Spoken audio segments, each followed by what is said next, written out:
Okay, ito na nga. Bibili nga tayo. So, ito lang ang ano niya, mga kasama. Ganito lang. So, hindi mo siya masasaksak sa likod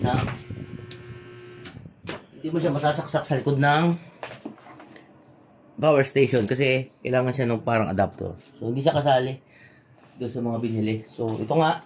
Bibili tayo. Shopee. MX. Ang tawag dito.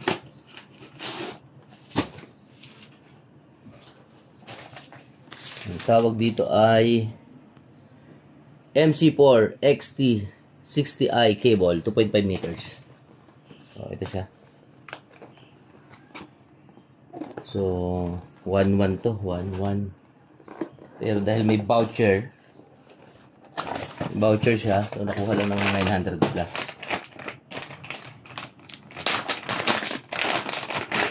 Dadan! So, okay na rin. Pandugsong sa solar panel. Kasi yung solar panel power station, magkahiwalay mo silang bibilin. So, ito na. Sa likod.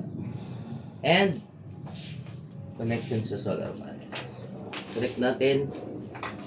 Positive, negative daw. So, alin bang? So, positive. May polarity naman yan. So, tama. Positive magiging pula. Up. Negative. Usually naman negative. Grounding is black. Okay. Kapit natin sa likod ng power station. Up. Buhay. Patay muna natin. Okay lang buhay yan. So, may tunggil naman to para malaman mo kung yup! Pumasok na siya. Tingnan natin kung nag-harvest naman siya from. So wala pang init eh.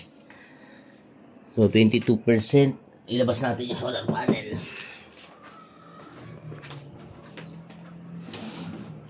Babuhatin ko. Tanguho na ito. Nakabigat. Wop!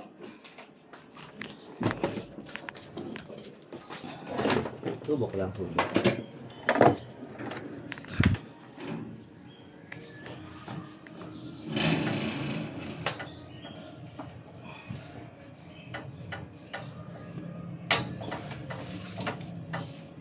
Dito na lang muna. Sige na siguro. Okay. Talian na lang.